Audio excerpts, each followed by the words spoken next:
JEY USO allegedly said something backstage in Ottawa that nobody expected. And if the reports are accurate, it wasn't about revenge at all. Forget the table spot. Forget the spear through the barricade for a second.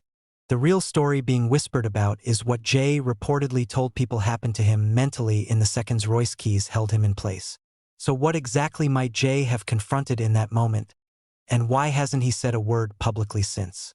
Stay with me, because if these reports hold up, they reframe everything we thought we understood about that attack. Hey Tidal Wave fam! Glad to have you back for another deep dive into the story everybody's still buzzing about days later. Quick smart mark aside before we jump in. It's wild that WWE spent months building Jimmy and Jay up as untouchable captains, only for two guys wearing bandanas and a guy who used to team with them at SummerSlam to humble them in under a minute. But underneath the jokes sits a genuinely heavy question worth sitting with. What does it actually cost a man to watch his own twin suffer while he's powerless to stop it? Let's set the scene again quickly for anybody just catching up, because this part is fully confirmed. Ottawa, Canadian Tire Center, main event of Raw. Solo Sikoa and LA Knight against Jimmy and Jey Uso. A match that was building real heat before Royce Keys speared Jay and Solo clean through the barricade. Two masked men flooded in, revealed as Bronco Nima and Lucian Price, and together with Keys they turned that ring into rubble. Jimmy went through the announce table. Jay was physically restrained and made to watch every second of it happen to his own brother. That much is confirmed on tape, undeniable. What isn't confirmed, and this is important, is anything about what Jay actually said or felt afterward. There's no official statement, no verified quote, nothing from Fightful, PW Insider, or the Wrestling Observer confirming Jay has spoken about this publicly or privately at all. So everything from here forward is speculation, grounded heavily in Jay's real character history, but speculation nonetheless. And it's worth being upfront about why that distinction matters so much here. Plenty of channels are going to run headlines this week claiming Jay broke his silence or revealed the truth about that night, packaging pure speculation as if it were confirmed reporting. We're not doing that. What we can tell you with confidence is the mechanics of the attack itself, which are fully documented. Royce Keys specifically positioned himself so Jay couldn't look away from what was happening to Jimmy. That detail alone, confirmed by the footage, is what makes the psychological angle worth exploring, even without a direct quote to back it up yet. Think about the mechanics of that moment for a second, because they matter more than people realize, and this part is grounded entirely in what actually aired. Royce Keys didn't need three men to hold Jay down and beat him separately. He only needed one, positioned specifically so Jay's eyes couldn't leave his brother. That's a deliberate choice, visible clearly on the broadcast, and it tells you this wasn't chaos for the sake of chaos. Somebody designed that moment to inflict maximum psychological pressure on Jay specifically, which raises a fair question. How much does Royce Keys actually know about what makes JEY USO tick, and where might he have learned it? And that question gets even more interesting once you remember Keys' own confirmed history inside this bloodline orbit.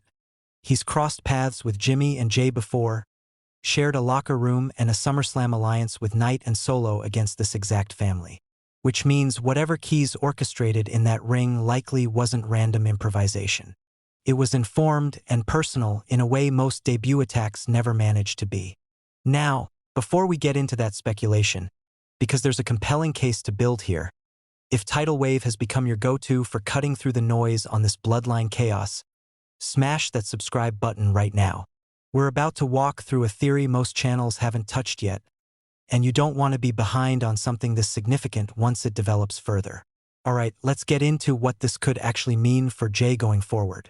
Here's the theory, and it's worth stating plainly that it is a theory. If JEY USO genuinely processed this attack the way his character history suggests he would, the psychological damage likely isn't about the physical beating Jimmy absorbed. It's about being restrained specifically so his eyes couldn't leave his brother. That's not standard chaos. That's a targeted, almost surgical cruelty, the kind that could easily shake a man built on the idea that he can always fight his way out of danger. All signs point to that scenario being the far more interesting story than a simple revenge angle, if WWE chooses to explore it. Here's where a lot of the internet wrestling community is likely to get this wrong once speculation starts spreading. Everybody tends to assume silence after a beatdown means an inevitable revenge arc is loading, the standard cycle where a guy disappears for a few weeks and returns with a new look and a chip on his shoulder. But that reading skips right past what actually makes Jay's story compelling. This is a man who already lived through exactly this kind of powerlessness once before, during his own rebellion against Roman years ago, when he felt trapped, controlled, and unable to protect the people closest to him. If this incident with Keys is even half as psychologically loaded as it looks on tape, it isn't dragging up something new. It's ripping open something old that never fully healed. And there's a fair argument to be made that this connects back to Roman himself, even without WWE explicitly drawing that line. Every prior moment where Jay has felt genuinely powerless in this family's orbit traces back to decisions Roman made without consulting him. This latest incident with Keys wasn't Roman's doing directly, but if the emotional wound cuts as deep as the footage suggests it could, it's reopening something Roman created years ago and never actually resolved. That's a compelling angle regardless of whether Jay ever confirms a word of it publicly. Let's zoom in on JEY USO's established psychology here, because this part isn't speculation, this is pulled straight from his real character arc. Jay has spent years building an identity around resilience, around being the USO who survives every storm the bloodline throws at him, the one who talks, who processes everything out loud through promos and physicality. So if he really has gone quiet since Ottawa, that alone would be a meaningful departure from everything we know about how this man operates under pressure. A guy like that going internal instead of grabbing a microphone would suggest something genuinely rattled him in a way Roman's manipulation never fully managed to do.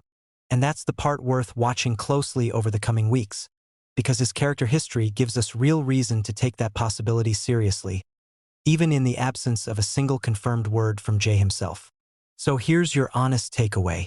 There's no confirmed report of what JEY USO said or felt after that Ottawa attack, but based on everything we know about his character and history, the psychological weight of being forced to watch his brother suffer could end up being a far bigger story than the beatdown itself.